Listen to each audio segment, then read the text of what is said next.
Ora, as obras da carne são conhecidas e são prostituição, impureza, lascívia, idolatria, feitiçarias, inimizades, porfias, ciúmes, iras, discórdias, dissensões, facções, invejas, bebedices, glutonarias e coisas semelhantes a estas, a respeito das quais eu vos declaro, como já outrora vos preveni, que não herdarão o reino de Deus os que tais coisas praticam. Irmãos, nós estamos vendo aí o Paulo falando para a igreja da Galácia sobre a centralidade do Evangelho, não é? O que é o Evangelho? O Evangelho não é o que eu faço, o Evangelho é o que Deus faz e o que Deus fez através de Cristo Jesus. Aquelas pessoas que falam que eu faço alguma coisa, que eu decido alguma coisa, este não é o Evangelho. E Paulo estava tendo dificuldades também lá nas igrejas da Galácia, naquela região onde dominava o pensamento da Grécia também, não é? E, inclusive com os judaizantes que lá estavam, não é? Que eram legalistas, que estavam também combatendo Paulo sobre o Evangelho da Graça. Nós já vimos aqui que eles colocaram uma espécie de dúvida na mente daqueles crentes lá, dizendo o seguinte: Paulo está colocando o Evangelho da Graça fácil demais, não é? O Evangelho que Paulo prega é muito fácil, você pode fazer qualquer coisa que você está salvo, não é? Paulo está querendo trazer vocês para ele. Nós afirmamos, conforme o capítulo 4, versículo 10, se você quiser dar uma olhada aí, juntamente comigo, e capítulo 4, versículo 10 de Gálatas, o apóstolo Paulo combateu isso aí que eles estavam falando, além da circuncisão, guardais dias e meses e tempos e anos. Vocês estão pensando que para ser salvo precisa guardar tudo isso e, além do mais, ser circuncidado. Mas o maior problema na região da Galácia não era esse ritualismo, cerimonialismo que eles tinham infiltrado dentro de uma espécie de judaísmo dentro das igrejas da Galácia, mas aqui era a circuncisão. E o apóstolo Paulo diz: circuncidar não tem problema nenhum, desde que vocês não ensinem que para ser salvo precisa circuncidar. Isso é legalismo, isso não é evangelho. Aí está anulando a cruz de Cristo, porque o que diante de Deus vale não é nem a circuncisão, nem a incircuncisão, diz Paulo, mas o ser nova criatura. E nós podemos ser nova criatura só através da pregação da fé mediante o Espírito. Caso contrário, ninguém se torna nova criatura. Então, esse é um contexto geral que nós estamos falando aqui, há quase um ano já, sobre o livro de Gálatas. E hoje nós vamos falar sobre carne versus espírito. Nós falamos no estudo passado sobre a lei versus o evangelho, não é?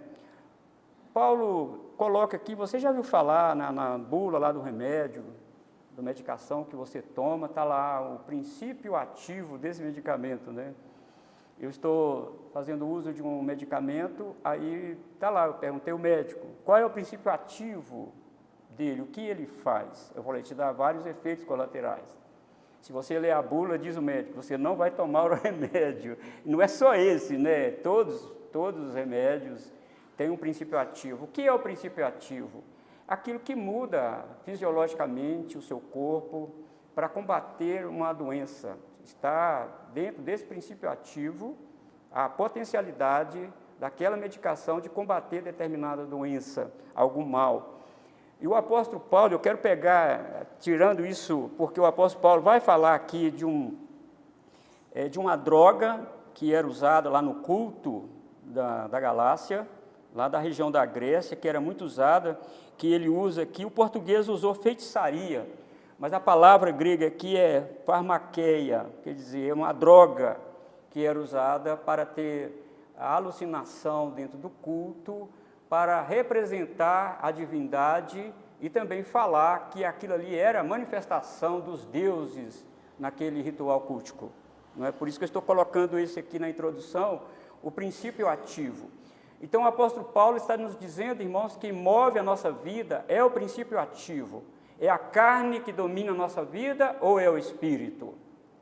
Se for a carne, ele listou aqui, não é uma lista exaustiva, ele não está dizendo que está exaurindo todas as obras da carne, ele está dizendo que coisas semelhantes a estas, que eu não listei aqui, mas essas aqui são as principais, lá na Grécia, lá no culto. Irmãos, é muito interessante o contexto cultural, se nós observarmos isso, porque tudo isso aqui está ligado a culto, lá naquela época, tudo. Não tem nada que Paulo listou aqui que não estava ligado ao culto aos deuses. Então, como Paulo está falando que tem que andar no Espírito, ou a pessoa anda no Espírito e é guiado pelo Espírito, ou ele anda na carne e é guiado pela carne. Carne aqui não é aquilo que o apóstolo Paulo falou em 2 Coríntios capítulo 7, versículo 1, e a primeira palavra que está lá é sarxe, que significa carne. Mas lá carne significa a estrutura física, corporal, isso aqui que nós temos. Mas quando o apóstolo Paulo fala obras da carne, ele está falando sobre aquela natureza corrupta e pecaminosa que ainda jaz dentro de nós. E como ele falou no versículo 17, aí, se você dá uma olhada, no capítulo 5, porque a carne, isto é, essa natureza corrupta e pecaminosa, milita contra o Espírito, e o Espírito contra a carne, porque são opostos entre si, para que não façais o que porventura seja do vosso querer. É uma luta. Paulo não está dizendo aqui, já estou adiantando, irmãos, Paulo não está dizendo aqui que quem pratica, por exemplo, dá um ataque de ira, por exemplo, está na carne. Paulo está dizendo isso aqui.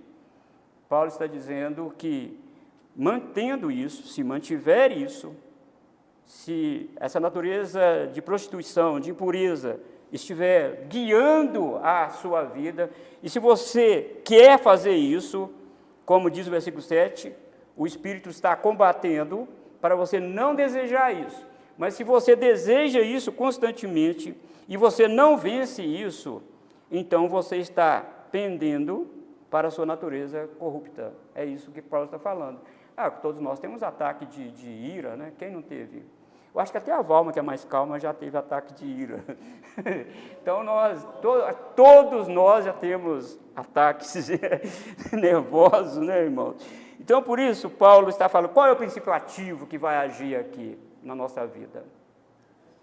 É a corrupção que ainda está dentro de nós? Ou é o Espírito? Porque João disse que aquele que é nascido de Deus não vive na prática de pecado, quer dizer, não é a carne, porque a carne é uma natureza corrupta. Ele está falando aquela vida iniciatória do Espírito, já tem uma natureza nova ali dentro, aquela natureza milita, luta para não fazer isso. Podemos até fazer, mas nós vamos ficar desconcertados e vamos voltar para o terreno do Espírito. Por isso o apóstolo Paulo, vou começar aqui já, no versículo 19, ora, as obras da carne são conhecidas. Só essa parte aqui. Precisamos, irmãos, entender aqui o que significa aqui com base, eu quero que você volte aí para capítulo 2, versículo 20. O que o apóstolo Paulo está falando aqui sobre as obras da carne? Capítulo 2, versículo 20, ele está dizendo: logo já não sou eu quem vive, mas Cristo vive em mim. E esse viver que agora tenho na carne, vivo pela fé no Filho de Deus que me amou e a si mesmo se entregou por mim. Eu estou vivendo na carne. Ele diz, não pode viver na carne, mas aqui ele diz, eu estou vivendo na carne, quer dizer, nessa estrutura corporal. Eu estou sujeito a desânimo, eu estou sujeito a anomalias, eu estou sujeito a todo tipo de intempérie espiritual na minha vida. Mas eu estou lutando para a minha carreira que está proposta em Jesus Cristo. Então, esse termo aqui, eu volto a repetir, que o Paulo está usando em capítulo 2, versículo 20, não é essa carne que ele está falando aqui nas obras da carne. Carne aqui é outro sentido, é a natureza pecaminosa do homem. E quando o apóstolo Paulo fala sobre as obras da carne, ele está dizendo que é impossível agradar a Deus dessa forma, porque elas estão alinhadas com a natureza corrupta, ao passo que aqueles que voltam-se para Deus, nós vimos na aula passada, no estudo passado, andar no Espírito é ir para a palavra de Deus. Se nós negligenciarmos a palavra de Deus, se nós abandonarmos a palavra de Deus, a meditação na palavra de Deus, porque o Espírito fala através da palavra de Deus, e não é à toa que Paulo diz que a palavra de Deus é a espada. Se eu quero lutar, que está falando lutar contra a carne, se eu quero lutar contra a carne, eu preciso me voltar para a palavra de Deus. E o Salmo 119 diz: como poderá o jovem, lá é o jovem, mas aqui eu contextualizo dizendo qualquer um de nós, como poderá o jovem guardar puro o seu caminho, observando conforme a sua palavra? E quando Jesus fala para os discípulos, na última semana ele estava orando, porque ele ia passar pelo Calvário, que Jesus orou ao Pai: ó Pai, eu não peço só por eles, mas por todos, santifica-os na verdade, a tua palavra é a verdade. Então, quem me santifica é a palavra, irmãos. Eu posso orar 1 hora, mas não é a oração que vai me santificar. A oração pode ser o resultado da santificação. O que vai me santificar é a palavra de Deus. É Ele que vai entrar na minha mente e formar aqueles soldadinhos que nós chamamos na imunidade, não é? Que os médicos falam. Nós temos que armar os soldadinhos para lutar contra essa bactéria aí.